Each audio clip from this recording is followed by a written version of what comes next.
안녕하세요. 틈틈이 공부하는 육아 틈틈육아입니다. 오늘은 아이들의 편식을 예방하고 또 극복할 수 있는 방법에 대해서 알려드리려고 합니다. 오늘의 영상은 화제의 책 프랑스 아이처럼을 참고하여 만들었습니다. 프랑스인들에게 음식은 국가적 자존심이 걸린 영역이라고 할 수 있을 만큼 프랑스는 음식을 사랑하고 즐기는 미식의 나라로 유명하지요. 때문에 저는 프랑스인들이 아이들의 식사 교육을 어떻게 바라보고 접근하는지 정말 궁금했는데요. 이 책을 통해 대부분의 프랑스 아이들이 편식을 하지 않는다는 사실과 이렇게 된 데에는 프랑스 부모들의 교육 방식이 큰 영향을 미쳤다는 사실을 알 수 있었습니다. 오늘 그 자세한 내용을 여러분과 함께 나눠보도록 하겠습니다.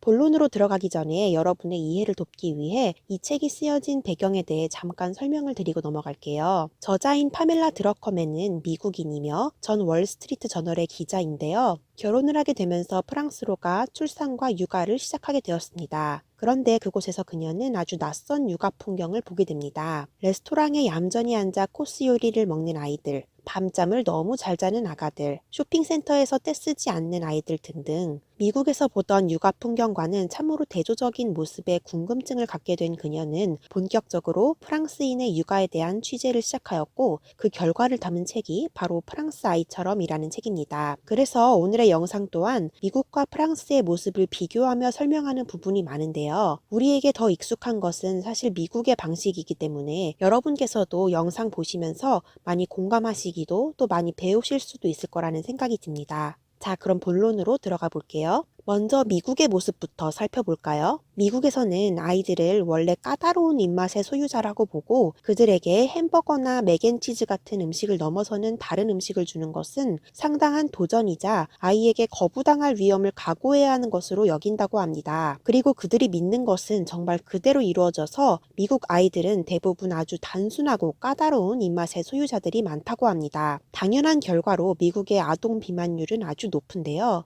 저자의 친구의 아이들만 봐도 어떤 아이는 쌀밥과 파스타 같은 백색 음식만 먹고 어떤 아이는 고기만 먹고 롱아일랜드주에 사는 한 엄마는 입맛이 각기 다른 내 아이와 남편을 위해 5가지 다른 메뉴로 아침을 준비한다고 하고요. 그런데 미국 육아서에서는 아이의 이런 까다로움에 조건부로 항복하라고 조언하며 어른들은 식탁 위에 먹고 싶은 것을 골라 먹으면서 아이들에게는 먹고 싶지 않은 것을 먹으라고 강요하는 것은 부당한 면이 있다고 한다고 합니다. 또 미국에서는 어느 식당에 가든지 키즈 메뉴가 따로 마련되어 있는 경우가 대부분인데요. 이 키즈 메뉴는 인도 식당을 가나 쿠바 식당을 가나 이탈리아 식당을 가나 메뉴가 모두 똑같다고 합니다. 햄버거, 치킨 텐더, 플레인 피자, 스파게티 같은 것들이죠. 채소라고는 프렌치 프라이 정도고요. 간식을 주는 것도 떼쓰는 아이를 달래기 위한 수단으로 주는 경우가 많다고 합니다. 위기로부터 벗어나기 위한 유도 수단으로 음식을 사용하는 것이죠. 그렇다면 프랑스는 어떨까요? 자, 우리가 주목해야 할 부분은 여기서부터인데요. 일단 프랑스 아이들은 식사 시간과 오후에 정해진 간식 시간에만 음식을 먹습니다. 또한 식당에는 키즈 메뉴라는 것이 따로 없는 경우가 대부분이고 있다고 해도 감자튀김을 곁들인 스테이크 정도라고 합니다. 아동 비만율도 낮고요. 이런 사실 이외에도 저자는 프랑스에서 거주하면서 미국 아이들과는 달리 프랑스 아이들은 왜 식사 시간에 음식을 던지지 않는 것인지, 어떻게 생선 요리와 채소까지도 잘 먹는 것인지, 레스토랑에서 소리를 지르며 떼쓰는 아이가 없는 것인지 너무나 궁금했다고 합니다. 이들은 유전적으로 더 침착한 건가? 순종과 억압을 교육받은 건가? 하는 생각도 했다고 하는데요. 대체 프랑스 부모들은 뭘 어떻게 하고 있었던 것이었을까요? 어떻게 아이들을 미식가로 길러내고 있었던 것일까요? 그리고 프랑스 아이들은 왜 살이 찌지 않을까요? 이들의 식습관은 자발적인 것일까요? 아니면 강제적인 것일까요?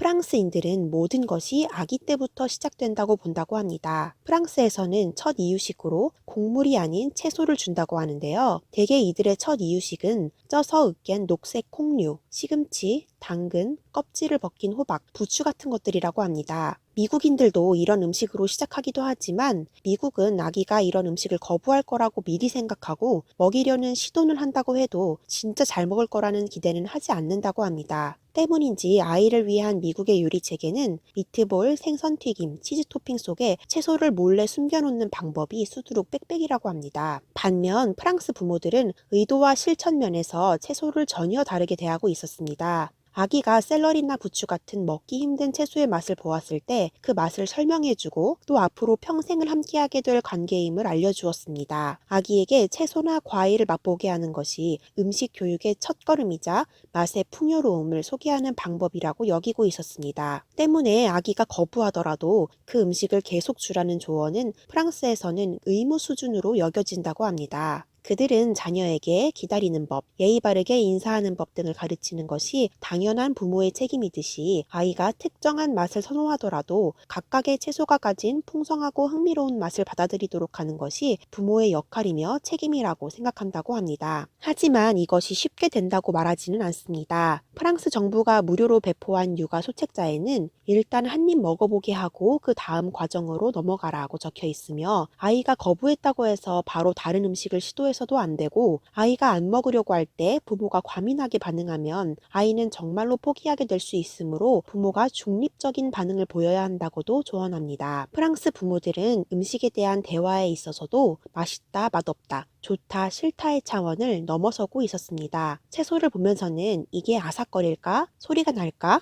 무슨 맛일까? 라는 다양한 질문을 던지고 있었습니다. 또 여러 종류의 사과를 보여주면서 어느 것이 가장 달콤하고 어느 것이 가장 새콤할까 맞히는 맛게임 같은 것도 한다고 합니다. 저자는 더 깊이 취재를 하기 위해서 파리시 식단위원회에 참석했는데요. 이 파리시 식단위원회에서는 파리에 위치한 어린이집들에서 향후 2개월간 무슨 음식을 제공할지 결정하고 승인하는 곳이라고 합니다. 이 식단위원회의 첫 번째 신조는 어린이용 음식 따위는 없다는 것이었습니다. 치킨 너겟, 피자, 케찹, 프렌치 프라이는 어디에도 없었습니다. 두 번째는 다양성이었습니다. 이전 주에 부추가 있었다고 지적하자 부추 스프를 그 주 메뉴에서 뺐고 이전 달에 많이 나왔던 토마토 요리는 삶은 비트로 대체하였습니다. 시각과 질감뿐만 아니라 조리 방법 역시 다양성을 추구하였습니다. 세 번째는 아이들이 특정 음식을 낯설어 하더라도 반드시 반복해서 시도해야 한다는 것이었습니다. 새 음식을 소개하되 그때마다 다른 방법으로 조리해야 함도 강조하였습니다. 1년 내내 시금치를 다른 방식으로 줘보면 결국 좋아하게 될 것이고 한 아이가 먹기 시작하면 다른 아이들도 따라갈 것이라는 것이 그들의 영양 교육의 원칙이었습니다. 2시간이 넘도록 메뉴에 대한 열띤 토론을 하고는 이어 크리스마스 메인 메뉴로 연어가 좋을지 참치가 좋을지 논쟁을 벌이는 그들의 모습에 저자는 머리가 다 어지러웠다고 하는데요. 요점은 모든 아이들이 다 좋아할 만한 음식을 주는 게 아니라는 것이었습니다. 아이들에게 각각의 음식을 골고루 먹을 기회를 주는 것이었죠. 모든 것을 먹어본 남자를 쓴 미국의 음식 작가 제프리 스타인가트는 음식 비평가로 명성이 높은 인물인데요. 그는 어느 날 자신의 맛 취향이 독자들에게 특정 음식에 대한 부당한 편견을 심어줄지도 모른다는 사실을 깨닫고 용기를 내 매일 싫어하는 음식 한 가지를 먹기로 했습니다. 새로운 음식에 대한 거부감은 상당 부분 단지 낯설기 때문이라는 결론을 공부 과정에서 도출했기 때문이었는데요. 그가 싫어했던 대표적인 음식에는 김치도 있었고요. 엔초비, 대합, 그리고 인도 식당에서 나오는 후식 등이 있었습니다. 그가 그렇게 결심한 지 6개월 후 그는 이전에 혐오하던 음식 대부분을 좋아하게 되었고 심지어 김치는 나의 국민 피클이 되었다고 쓸 정도로 김치와 사랑에 빠졌다고 합니다. 평범한 프랑스 부모들은 이런 생각을 믿고 있었습니다. 계속 시도하면 결국엔 좋아지고 이 세상에는 풍요로운 맛의 세계가 존재하며 아이는 그 세계를 만끽할 수 있도록 일찍부터 잘 교육받아야 한다고 말이죠. 식단위원회의 기준은 일반 가정에서도 이어졌는데요.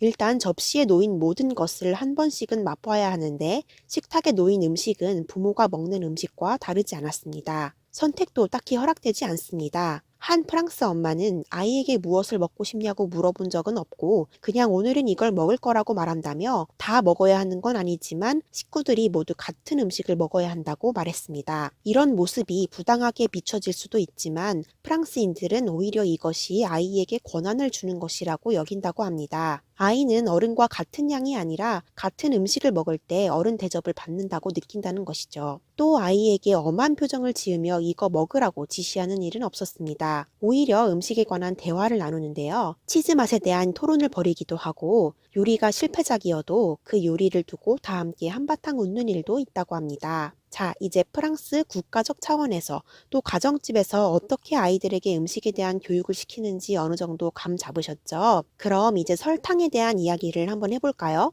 미국 중산층 부모들이 그렇듯 저자 또한 아이에게 정크푸드나 탄산음료, 싸구려 사탕이나 초콜릿을 먹여서는 안 된다는 강박에 시달렸다고 합니다. 그런 생각에 아이에게 한 번도 정제된 설탕이 들어간 음식을 먹게 한 적이 없었는데 아이가 만 2세쯤 됐을 때 한 할로윈 파티에서 사탕을 발견하고는 손에 잡히는 색색깔의 끈적이는 사탕들을 마구 입에 밀어넣고 있는 것을 보고는 기겁을 했다고 합니다. 그 경험을 통해 마치 설탕이라는 것은 세상에 존재하지 않는 것인 양 아이를 대했던 본인의 방법이 잘못된 것이었구나 하는 깨달음을 얻었다고 합니다. 절대 쿠키를 못 먹게 하는 엄마, 아이스크림을 줘야 할지 고민하는 엄마, 4살 아이에게 막대 사탕을 줘야 하나 말아야 하나로 싸우는 부부의 모습은 저자에게도 또 우리에게도 익숙한 모습일 것 같은데요. 프랑스 부모들은 어떨까요? 프랑스 부모들은 설탕이라는 것이 이 세상에 분명히 존재한다는 것을 잘 알고 있습니다. 그래서 아이들의 식단에서 단 것을 모두 제거하려고 하지 않고 오히려 적절하게 단 것을 줍니다. 프랑스 아이들에게 단 사탕이나 초콜릿 등은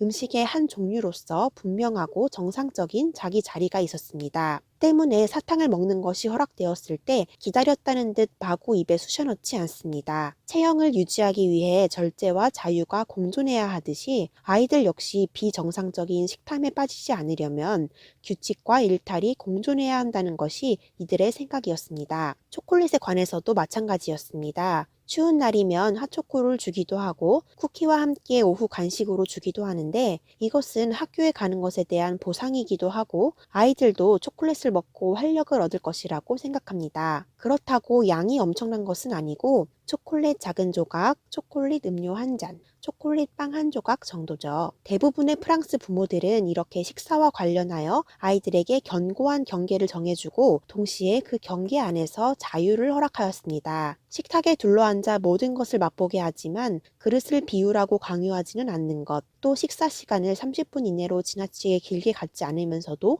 가족의 식사가 끝날 때까지는 자리에 앉아있게 하는 것처럼 말입니다. 오늘은 프랑스 부모들의 식사 교육법을 통해 편식을 예방하고 또 극복할 수 있는 방법을 공부해 보았는데요. 아이 편식 문제로 고민 중인 부모님들께 많은 도움이 되었기를 바랍니다. 오늘도 행복한 육아하세요.